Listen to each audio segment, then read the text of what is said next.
Assalamualaikum warahmatullahi wabarakatuh. Bismillahirrahmanirrahim. Alhamdulillahirrabbilalamin.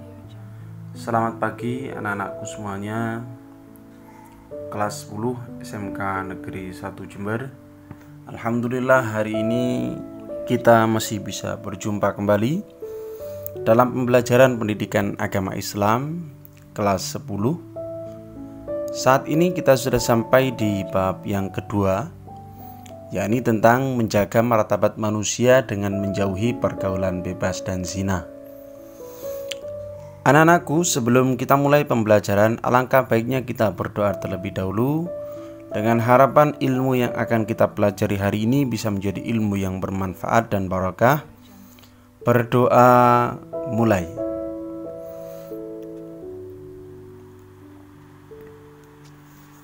Selesai. Baiklah anak-anakku semuanya, hari ini kita membahas tentang menjaga martabat manusia dengan menjauhi pergaulan bebas dan zina. Sebelum kita membahas pengertian dari zina itu sendiri, kemudian hukum, kemudian bagi macam-macam dari zina itu, sudah kita ketahui bahwa zina ini merupakan perbuatan yang dilarang oleh Allah. Zina adalah perbuatan yang keji yang diharamkan oleh Allah Subhanahu wa ta'ala. Apa itu pengertian zina sebenarnya? Pengertian zina yang sebenarnya adalah ini ya, kita di sub materi atau bagian yang pertama kita membahas tentang pengertian dan hukum zina. Secara bahasa, zina berasal dari kata zana yazni, yang artinya hubungan persetubuhan antara perempuan dengan laki-laki yang sudah mukallaf atau sudah baligh tanpa akad nikah yang sah. Jadi, secara istilah zina adalah melakukan hubungan biologis, ya itu kurang S-nya ya, mohon maaf. Melakukan hubungan biologis layaknya suami istri di luar tali pernikahan yang sah menurut syariat Islam. Dari pengertian ini bisa dikatakan bahwa satu-satunya hubungan, satu-satunya ikatan yang diperbolehkan hubungan antara orang laki-laki dan perempuan satu-satunya adalah pernikahan. Di luar pernikahan, sebelum adanya ijab qabul, sebelumnya adanya akad yang sah sesuai syariat Islam, maka hubungan biologis atau hubungan yang lain itu dilarang oleh agama Islam. Ya. Hubungan yang mengarah kepada maksiat, ya. Jadi anak-anakku semuanya, dan hukumnya zina ini apa? Semua ulama sepakat bahwa hukum zina adalah haram. Menurut pandangan Islam, perbuatan zina merupakan perbuatan dosa besar atau kabair. Disebut kabair yang dikategorikan sebagai perbuatan yang keji. Kita ketahui bahwa pada zaman saat ini, ya, dalam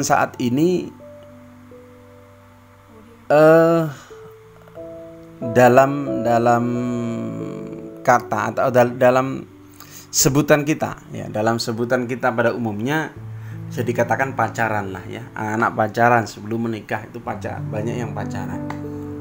Apa sih hukumnya pacaran? Banyak yang bertanya, apa hukumnya pacaran itu, Pak? Di dalam Islam, kembali Pak Aris tekankan bahwa hubungan yang diperbolehkan, hubungan laki-laki dan perempuan yang diperbolehkan adalah satu-satunya, yaitu adalah menikah. Jadi sebelum adanya pernikahan ini tidak boleh kita saling bersentuhan, kita saling pandang-pandangan, ya. Mohon maaf, apalagi sampai saling mencium, cipika-cipiki, ya, istilah sekarang itu. Maka itu tidak diperbolehkan sebelum adanya akad yang sah. Ya, secara Islam saja Jadi kalau kita sebut nikah secara Islam itu kalau di Indonesia disebut nikah siri. Nikah siri itu sebenarnya di dalam Islam tidak ada. Yang ada adalah di hukum Indonesia. Disebut nikah siri itu karena memang belum terdaftar secara kenegaraan, belum terdaftar di KUA. Secara syariat Islam itu sudah sah. Ya, sudah mengikrarkan, sudah mengucapkan akad nikah itu sudah sah. Seperti itu.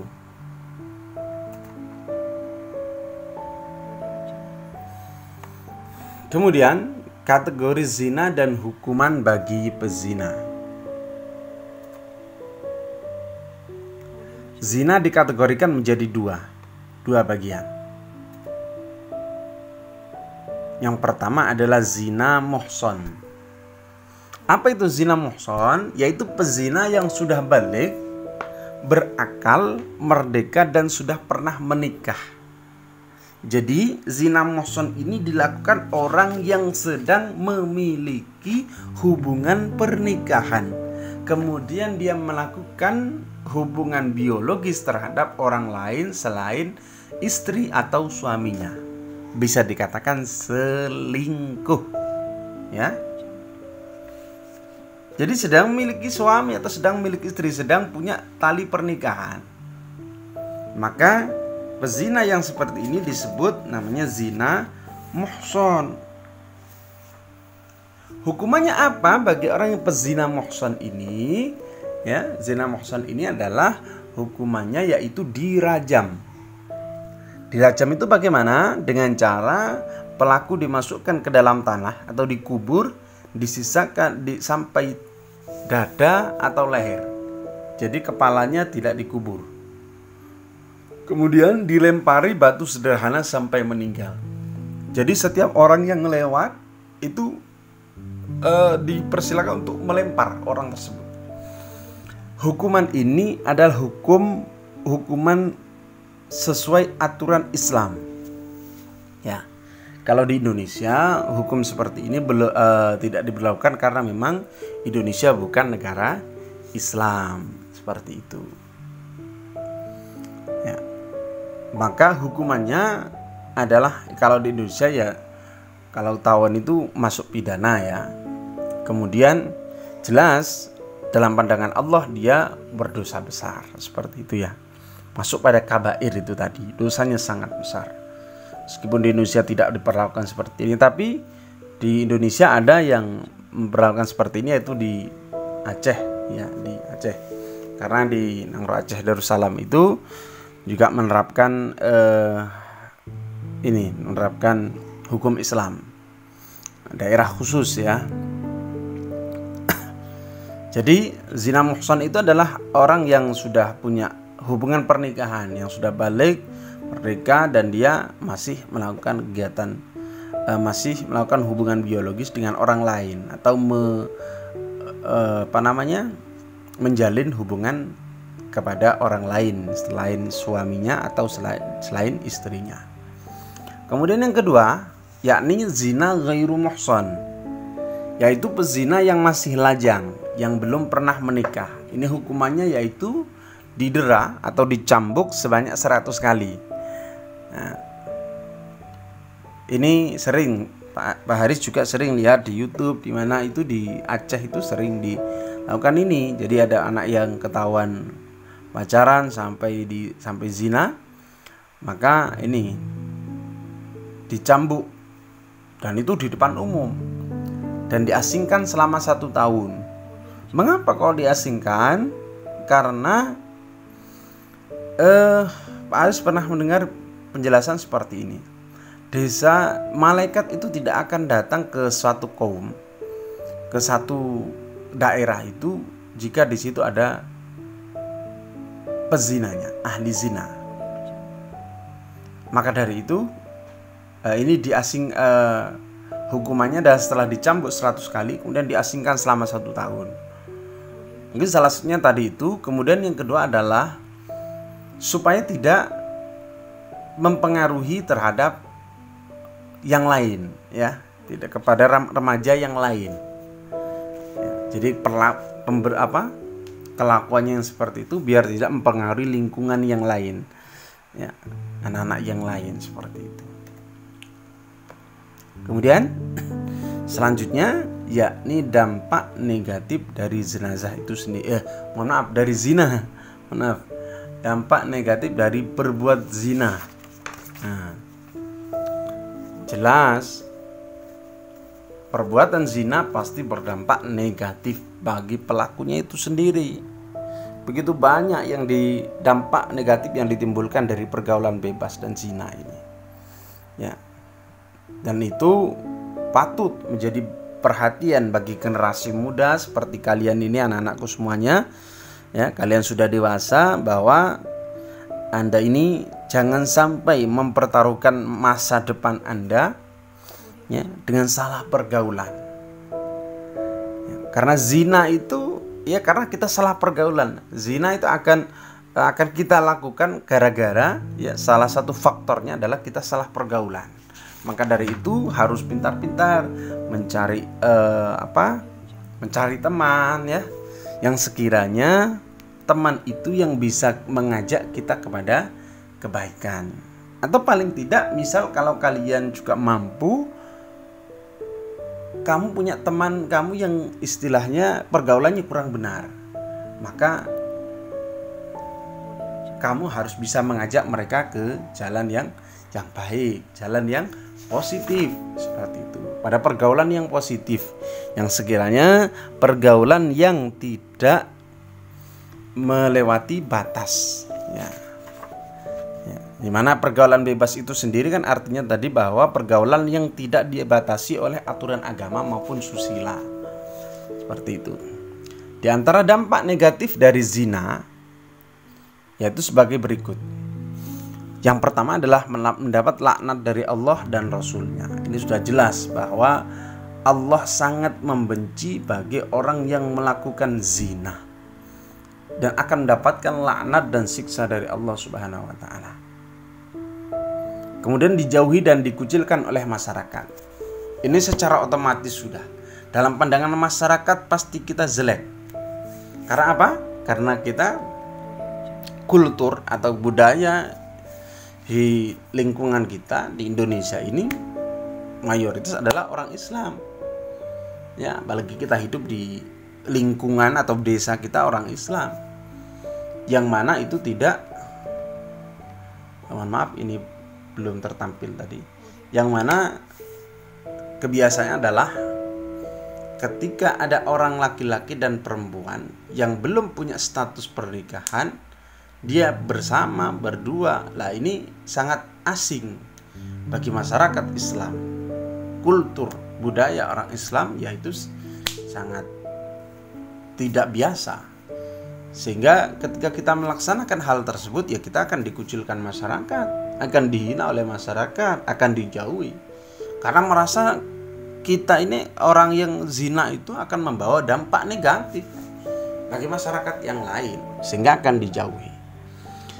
Kemudian nasabnya menjadi tidak jelas. Nasab dari anak hasil dari perbuatan zina itu. Jadi justru yang dirugikan, ya, yang berbuat orang tuanya memang dia akan mendapat dosa, tapi yang menjadi korban adalah anak dari perbuatan zina itu sendiri. Hasil dari perbuatan zina itu. Anak yang tidak berdosa itu akan menjadi korban gara-gara kelakuan orang tuanya yang berhubungan biologis di luar tali pernikahan yang sah. Kemudian anak hasil dari zina tidak bisa dinasabkan kepada bapaknya. Jadi bintinya ini tidak jelas. Jadi korban. Jadi ketika anak-anakku semuanya, naudzubillah min dzalik, jangan sampai anak-anakku terjerumus pada perbuatan zina, ya.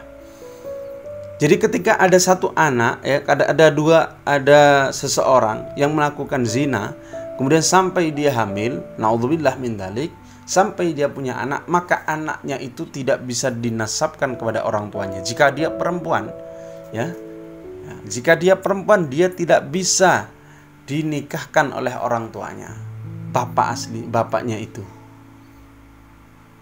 Ya.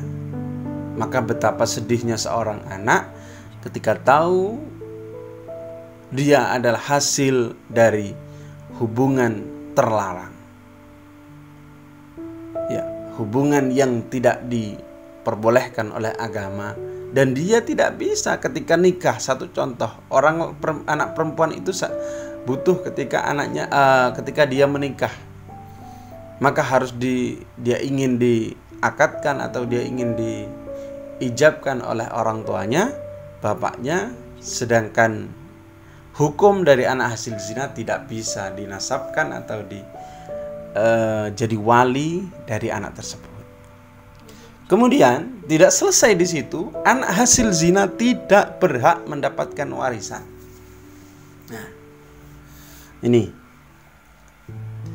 jadi tampak jelas bahwa dampak dari perbuatan zina ini tidak hanya kepada pelaku zinanya saja, tidak hanya kepada pelakunya saja, tapi juga sampai ke anaknya. Nanti dia akan merasakan imbas dampak negatif dari perbuatan keji yang dia lakukan sebelumnya, dia lakukan terhadap anaknya itu. Jadi anak-anakku semuanya, kalian saat ini sudah beranjak dewasa, kalian sudah bisa pilih mana teman, mana sahabat yang baik untuk Anda.